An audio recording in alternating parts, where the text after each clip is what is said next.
Bem-vindo a uma jornada de autoconhecimento com Krishnamurti. Sintonize-se agora para uma palestra que desafia os pensamentos convencionais e oferece insights que transcenderão as barreiras da mente. O conteúdo da nossa consciência é formado por todas as atividades do pensamento. Pode o conteúdo ser sempre livre, de modo a haver uma dimensão totalmente diferente? Assim vamos observar todo o movimento do prazer. Não há apenas o prazer biológico, incluindo o sexual, há também o prazer na posse, prazer em ter dinheiro, prazer em obter alguma coisa pela qual vocês trabalharam. Há prazer no poder político ou religioso, no poder sobre uma pessoa. Há prazer na aquisição de conhecimento e na expressão desse conhecimento como um professor, escritor ou poeta. Há gratificação por levarmos uma vida muito estrita, moral e ascética. O prazer de obter alguma coisa interior que não é comum ao homem comum. Esse tem sido o modelo da nossa existência há milhões de anos. O cérebro foi condicionado a isso e, portanto, tornou-se limitado. Qualquer coisa que seja condicionada é limitada. E, portanto, o cérebro, quando está perseguindo as diversas formas do prazer, torna-se inevitavelmente pequeno, limitado e estreito. E, provavelmente, realizando isso inconscientemente, procuramos diferentes formas de entretenimento. O alívio através do sexo por meio de diferentes espécies de realização. Por favor, observem isso em vocês mesmos, em sua própria atividade na vida cotidiana. Se vocês observarem, verão que o nosso cérebro está ocupado todo dia com uma coisa ou outra, tagarelando e falando interminavelmente como uma máquina que nunca para. E assim o cérebro vai gradualmente se desgastando e se torna inativo se o computador tomar o seu lugar. Assim, por que os seres humanos estão presos a essa busca perpétua de prazer? Por quê? Será porque são completamente sós? Estarão eles fugindo desse sentido de isolamento? Será porque foram, desde a infância, condicionados a isto? Será porque o pensamento cria a imagem do prazer e depois a busca? Será o pensamento a fonte do prazer? Por exemplo, tivemos uma espécie de prazer ao comer uma comida muito gostosa, ou prazer sexual, ou o prazer de sermos lisonjeados. E o cérebro registra esse prazer. Os incidentes que produziram o prazer foram registrados no cérebro. E a lembrança desses incidentes de ontem ou da semana passada é um movimento do pensamento. O pensamento é o movimento do prazer. O cérebro registrou incidentes agradáveis e excitantes que vale a pena lembrar. E o pensamento projeta-os no futuro e os busca. Assim a pergunta, então, é: por que o pensamento leva adiante a memória de um incidente que já passou e terminou? Isso não faz parte da nossa ocupação?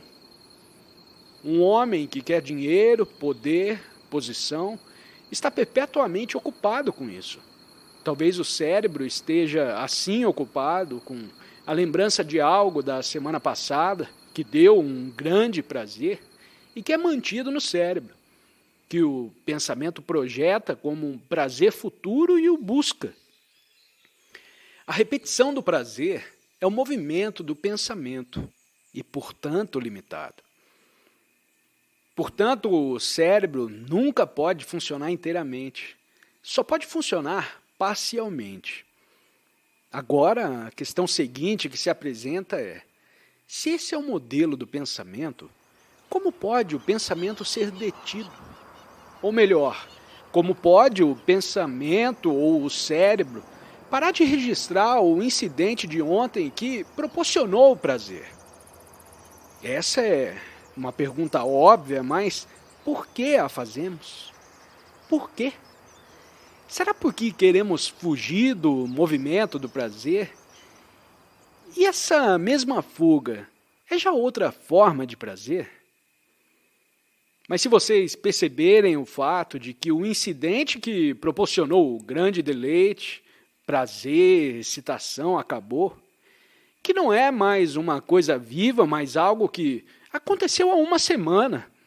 Foi uma coisa viva então, mas não é mais agora. Vocês não podem dar cabo nele, terminá-lo e não levá-lo adiante. A questão não é como terminá-lo ou como detê-lo, é apenas ver concretamente como o cérebro, como o pensamento está operando. Se estivermos cônscios disso, então o próprio pensamento acabará. O registro do prazer está acabado e terminado. O medo é o estado comum de toda a humanidade. Vivam vocês numa casinha ou num palácio, não tenham nenhum trabalho ou tenham trabalho demais. Tenham um tremendo conhecimento a respeito de tudo sobre a face da terra ou sejam ignorantes. Sejam vocês padres ou os mais altos representantes de Deus, ou sejam o que forem, ainda há esse medo profundo e enraizado, comum a toda a humanidade. Esse é o terreno comum onde pisa toda a humanidade. Não há dúvidas quanto a isso. Trata-se de um fato absoluto e irrevogável que não pode ser contradito. Enquanto o cérebro estiver aprisionado nesse modelo de medo, sua operação é limitada e, portanto, nunca poderá funcionar inteiramente. Assim é necessário, se a humanidade quiser sobreviver completamente, como seres humanos e não como máquinas, descobrir por si mesmo se é possível ficar totalmente livre do medo. Estamos preocupados com o próprio medo e não com a expressão do medo. O que é o medo? Quando há medo, existe naquele mesmo momento o reconhecimento do medo? Será o medo descritível no momento em que a reação está acontecendo? Ou a descrição vem depois? Depois é tempo. Suponhamos que alguém esteja com medo. Quer seja medo de alguma coisa, medo de algo que fez no passado e não quer que outra pessoa saiba, ou aconteceu alguma coisa no passado que novamente desperta o medo. Ou existe um medo por si mesmo, sem um objetivo. No segundo em que o medo acontece, nós o chamamos de medo? Ou isso acontece somente depois? Certamente que é depois de ter acontecido. Isso significa que os incidentes anteriores de medo que foram mantidos no cérebro são lembrados imediatamente após a reação acontecer. A memória diz: isso é medo. Na proximidade da reação, não o chamamos de medo. É somente depois de acontecer que o chamamos de medo. Nós o chamamos de medo pela lembrança de outros incidentes surgidos, os quais foram chamados de medo.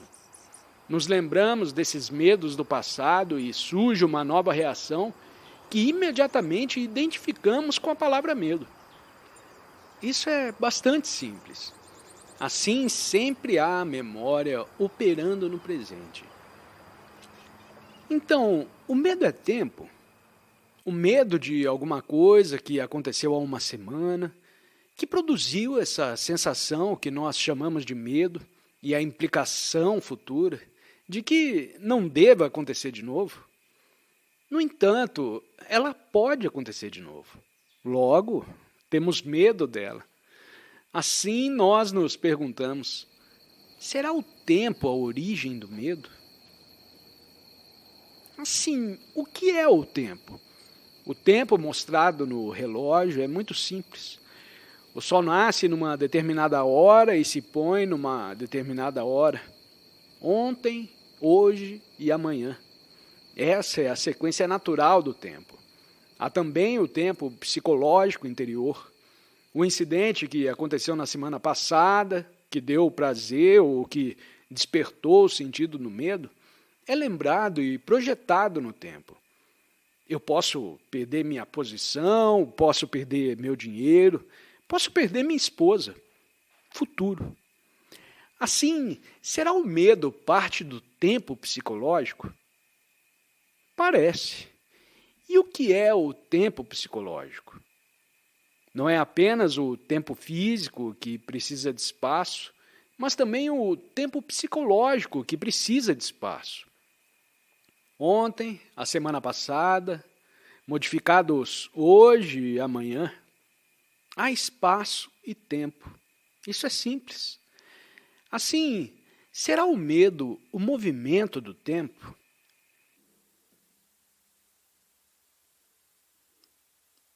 Desejo começar por salientar a extraordinária importância da liberdade. Em geral, não desejamos ser livres. Temos nossas famílias, nossas responsabilidades, nossos deveres, e aí nos estabilizamos. Nos vemos inibidos por leis sociais, por determinado código de moralidade, além de levarmos a carga de nossas cotidianas tribulações e problemas. E quando encontramos alguma espécie de consolo, algum meio de fuga a todo esse conflito e aflição, facilmente nos satisfazemos. Quase nenhum de nós deseja verdadeiramente ser livre, em qualquer sentido ou profundidade que seja. Entretanto, me parece que uma das coisas mais importantes da vida é o descobrirmos, por nós mesmos, como poderemos ser total e completamente livres. Poderá a mente humana, tão fortemente condicionada, tão estreitamente confinada em suas lidas diárias, tão cheia de temores e ansiedades, tão incerta quanto ao futuro e tão constante em sua exigência de segurança, poderá ela suscitar em si própria uma mudança radical, só realizável em completa liberdade? Em verdade, esse é um problema que deveria interessar a cada um de nós, pelo menos durante as 3 semanas de nosso estado aqui. Não se trata de meu interesse verbal, senão de sermos capazes de, através da análise verbal, discursiva, penetrar fundo em nós mesmos e descobrir se há alguma possibilidade de sermos livres. Sem liberdade não se pode descobrir o que é verdadeiro e o que é falso. Sem liberdade, a vida é sem profundeza. Sem liberdade, somos escravos de toda sorte de influências e de pressões sociais, das inumeráveis exigências que estamos constantemente enfrentando. Assim sendo, como indivíduos, podemos nos examinar penetrante e impiedosamente para descobrir se alguma possibilidade temos, cada um de nós, de ser livres. Por certo, só em liberdade pode haver mudança. E nós temos de mudar, mas não superficialmente com pequenos aparos aqui e ali. Temos de operar uma radical transformação da própria estrutura de nossa mente. Por isso, sinto ser tão importante falarmos de mudança. Discutimos para ver até que ponto poderemos penetrar nesse problema. Vocês sabem o que entendo por mudança? Mudar é pensar de maneira totalmente diferente. É fazer nascer um estado de espírito livre da ansiedade em qualquer momento, sem sentimento de conflito, sem luta para conseguir alguma coisa, para ser ou vir a ser algo. É estar completamente isento de medo. Para se descobrir o que significa estar livre do medo, acho necessário compreender a questão de instrutor e discípulo, e assim compreender o que é aprender. Aqui não há instrutor nenhum, nem ninguém que está sendo ensinado. Todos estamos aprendendo. Portanto, tens de ficar completamente livres da ideia de que alguém vai te dar uma instrução ou prescrever o que fazer. E isso significa uma relação inteiramente diferente entre vocês e este orador. Nós estamos aprendendo e não sendo ensinados. Se com efeito compreender que não está aqui para ser instruído por alguém, que não há instrutor nenhum para te instruir, nenhum salvador para te salvar, nenhum guru para te prescrever o que fazer, se compreender realmente esse fato, terá então de fazer tudo por você mesmo, e isso requer extraordinária energia. A energia se dissipa e degrada, perde-se totalmente quando se estabelece a relação de instrutor e discípulo. Portanto, durante as presentes palestras e nas discussões subsequentes, espero que não prevaleça nenhuma ideia de tal relação. Seria verdadeiramente maravilhoso se pudéssemos eliminá-la totalmente, deixando subsistir unicamente o movimento do aprender. Em geral, aprendemos pelo estudo, por meio dos livros, pela experiência ou mediante instrução ministrada por outro. São essas as maneiras comuns de aprender. Aprendemos de memória o que devemos fazer e o que não devemos fazer, o que devemos pensar e o que não devemos pensar, como devemos sentir, como devemos reagir. Pela experiência, pelo estudo, pela análise, pelo sondar, pelo exame introspectivo, armazenamos conhecimentos na forma de memória, e depois a memória responde a ulteriores desafios e exigências, do que resultam conhecimentos e mais conhecimentos. Tal processo nos é bastante familiar, pois é nossa única maneira de aprender. Se não sei pilotar um avião, aprendo a fazer. Recebo a necessária instrução, vou adquirindo experiência que fica retida na memória e, por fim, posso voar.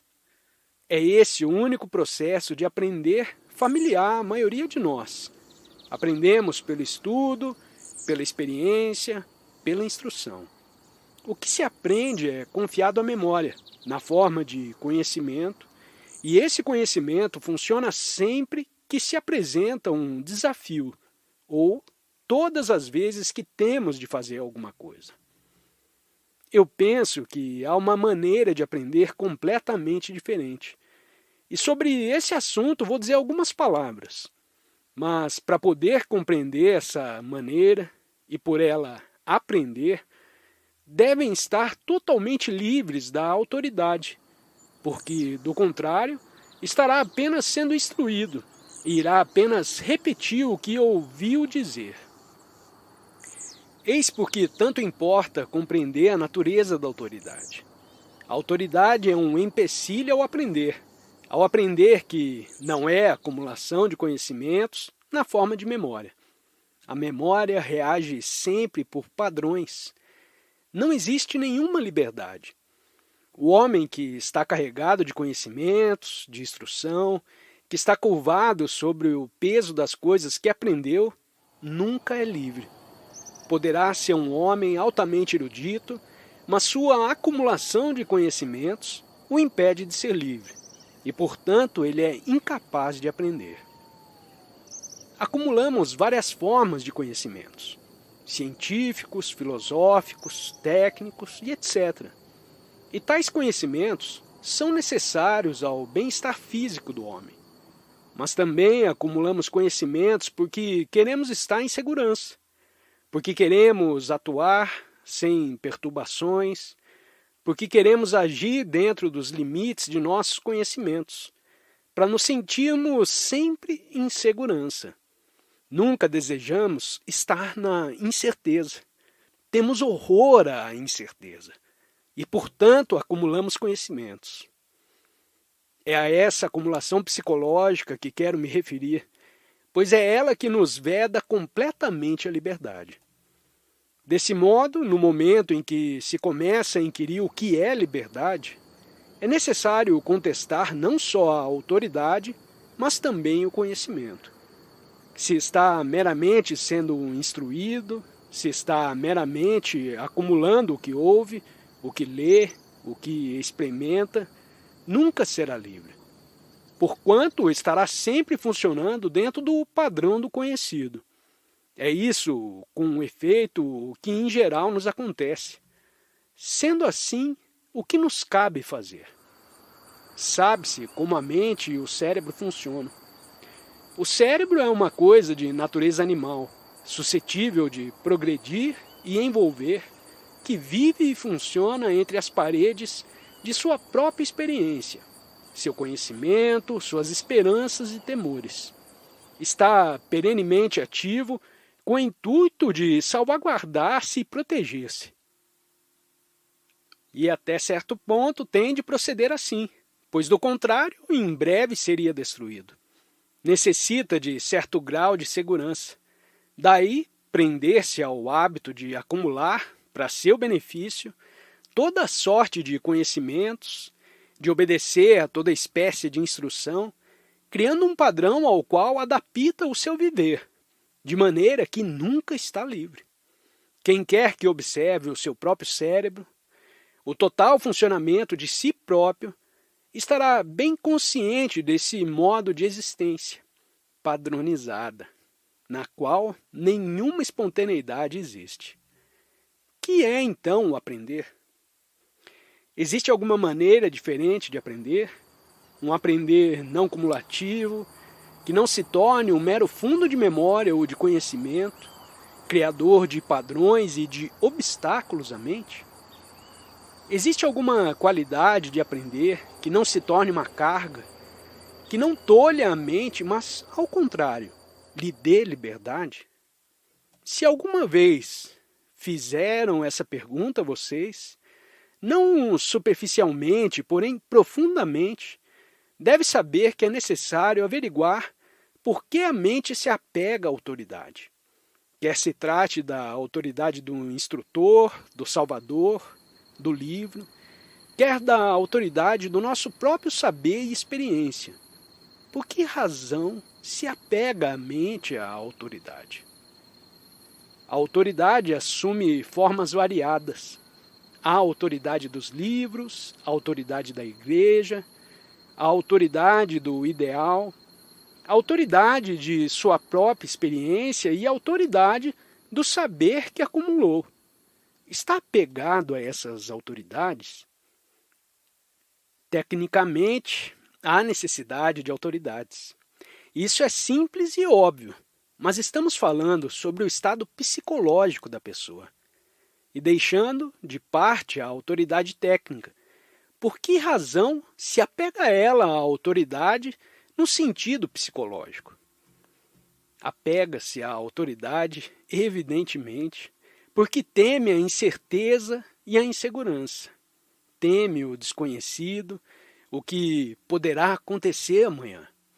E podemos, nós, viver sem autoridade de espécie alguma? Autoridade no sentido de dominação, arrogância, dogmatismo, agressividade, desejo de sucesso e de fama, desejo de vir a ser alguém?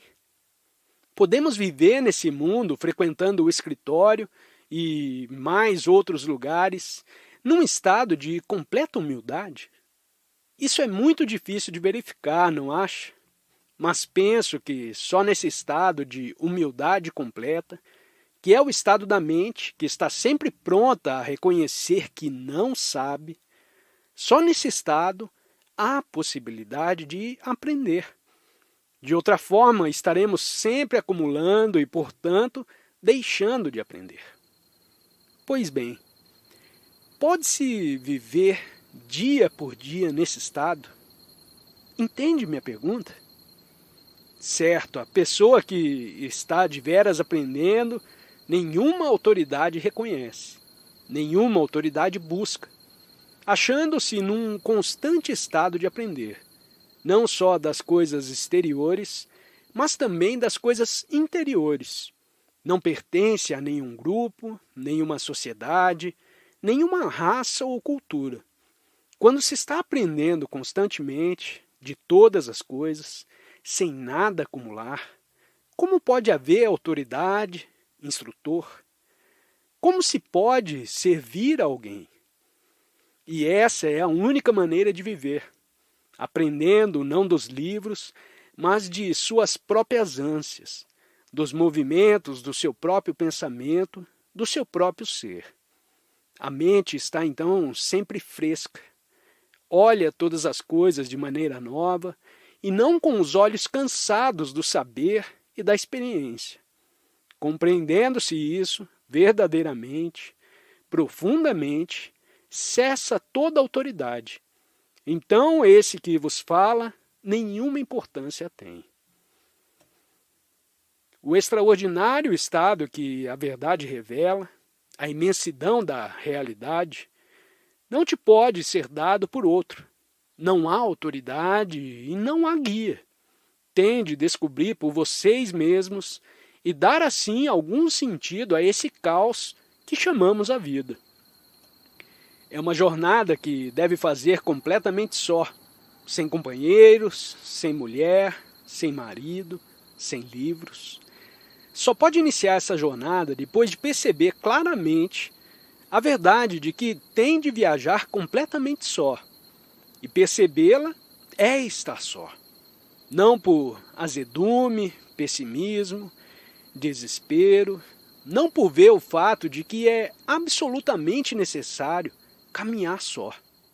É esse fato e o percebimento dele que não nos põe livres para viajar sós. O livro, o Salvador, o instrutor, vocês mesmos são todos eles.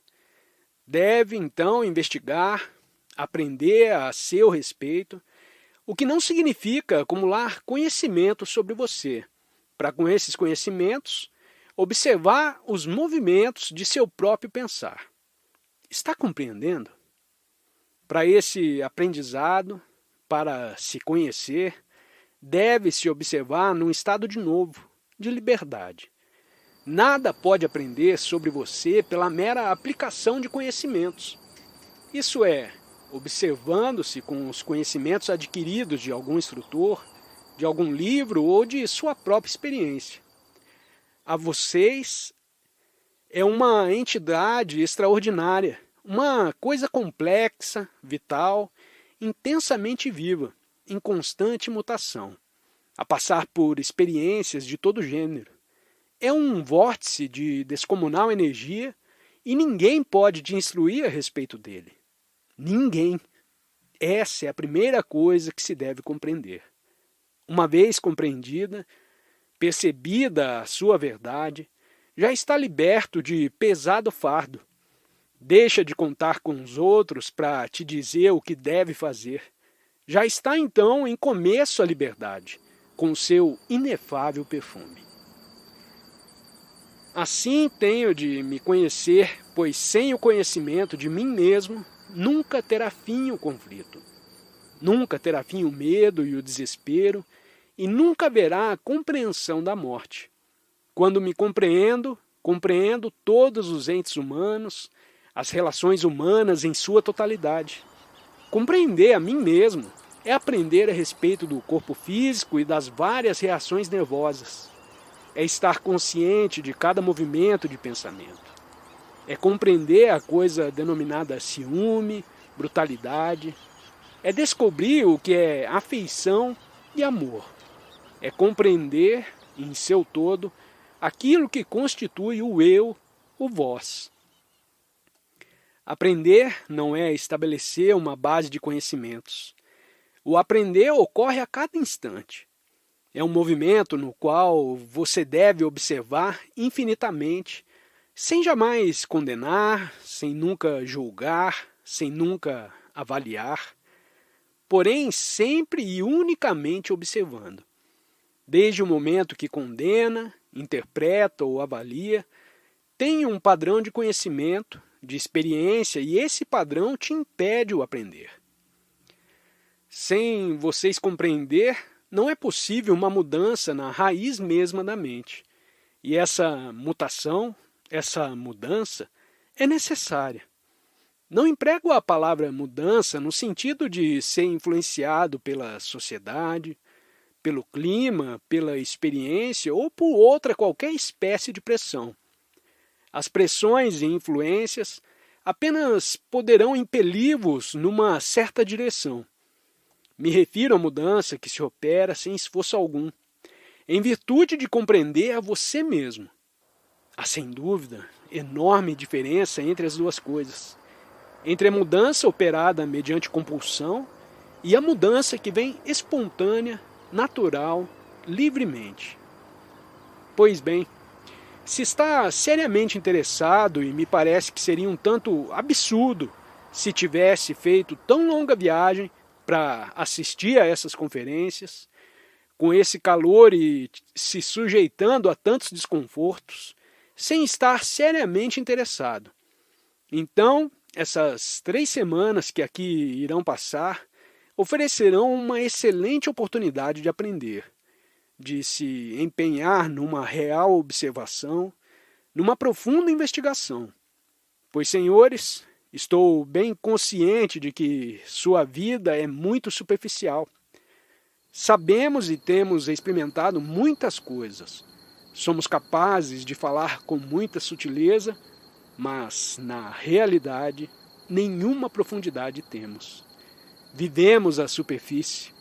E vivendo a superfície, nos esforçamos por tomar muito sério esse viver superficial. Mas eu me refiro a uma seriedade que se não restringe ao mero nível superficial. Uma seriedade que penetra as últimas profundezas de nosso próprio ser. A maioria de nós não é verdadeiramente livre. E para mim, a menos que sejamos livres, livres de nossas preocupações, de nossos hábitos, de nossas deficiências psicossomáticas, livres do medo, nossa vida continua sendo terrivelmente superficial e vazia. E nessa condição, vamos envelhecendo e morrendo. Assim, no decorrer dessas 3 semanas, tratemos de averiguar se poderemos quebrar as paredes dessa existência superficial que tão zelosamente temos cultivado, para penetrarmos em algo muito mais profundo. E esse processo de penetração não depende de nenhuma autoridade. Não depende de sermos instruídos por outro sobre como fazê-lo, porque ninguém o irá e não pode te ensinar. O que aqui temos de fazer é aprender juntos o que há de verdade em tudo o que vamos examinar. E uma vez tenha realmente compreendido o verdadeiro, estará terminada toda dependência da autoridade. Não necessitará então de livro nenhum, não necessitará de ir à igreja ou ao templo. Já não será um seguidor. Há na liberdade grande beleza, grande profundeza, grande amor, que desconhecemos completamente porque ainda não somos livres. Assim, o que primeiramente nos deve interessar, me parece ser a investigação dessa liberdade. Não só por meio da análise verbal, discursiva, mas também independentemente da palavra. Está fazendo muito calor, mas devo dizer que todo o possível se fez para tornar bem fresco o interior desse pavilhão. Não podemos realizar mais cedo as reuniões, porque há muitos que vêm de longe. Assim sendo, teremos que nos sujeitar ao calor como uma parte dos inevitáveis desconfortos. Como sabem, a necessidade de nos disciplinarmos, não mediante rigoroso controle, porém sim pela integral compreensão da questão da disciplina, pelo aprender o que ela é. Consideremos, por exemplo, essa coisa imediata, o calor. Podemos sentir o calor que está fazendo sem nos deixarmos importunar por ele, visto ser o nosso interesse, a nossa investigação, que constitui o próprio movimento do aprender, muito mais importante do que o calor e o desconforto do corpo. O aprender, pois, requer disciplina, e o próprio ato de aprender é disciplina. Portanto, Não há necessidade de se impor disciplina alguma, nenhum controle artificial. Isso é, eu quero escutar, não só o que está sendo dizendo, mas também todas as reações que as palavras provocam em si mesmo. Quero me conscientizar de cada pensamento, de cada gesto. Isso em si é disciplina. E tal disciplina é extremamente flexível. Assim, penso eu, a primeira coisa que nos cumpre descobrir é se, como ente humano que está vivendo em determinada cultura ou comunidade, realmente necessita de liberdade, tanto quanto necessita de alimento, de satisfação sexual e de conforto. E até onde e até que profundidade está disposto a ir, a fim de ser livre. Acho que é só isso que podemos fazer nessa primeira palestra. Ou melhor, a única coisa que podemos fazer durante essas 3 semanas, visto ser esta a única coisa que podemos ter em comum, só ela e nada mais. Entende? Porque tudo o mais se torna mera sentimentalidade, devoção e emocionalismo, coisas muito infantis. Mas se vocês e eu estivermos conjuntamente buscando, investigando, aprendendo o que significa ser livre, então nessa abundância todos poderemos comungar. Como disse no início, aqui não há instrutor e não há discípulo. Cada um de nós está aprendendo, mas não a respeito de outro. Não está aprendendo a respeito do orador ou de seu companheiro ao lado. Aprende sobre sua pessoa. E se está aprendendo acerca de você mesmo, é então o orador. Pois o seu companheiro ao lado é capaz de amar o seu próximo. De outro modo, não pode amá-lo. E tudo o que está dizendo ficará sendo meras palavras. Não pode amar o próximo se tem o espírito de competição. Toda a nossa estrutura social, econômica, política, moral, religiosa, se alicerça na competição. E, ao mesmo tempo, dizemos que devemos amar o próximo. Isso é uma impossibilidade, visto que onde há competição, não pode haver amor. Assim, para se compreender o que é o amor, o que é a verdade, necessita-se de liberdade. E esta ninguém pode te dar. Você tem de encontrá-la por você mesmo com diligente trabalho. Obrigado por se juntar a nós nessa viagem de aprendizado com Krishnamurti. Para continuar expandindo sua compreensão, clique em algum dos 2 vídeos sugeridos na tela. Desafie-se a absorver mais sabedoria e compartilhe as suas reflexões nos comentários. Não se esqueça de se inscrever para mais explorações. Até a próxima!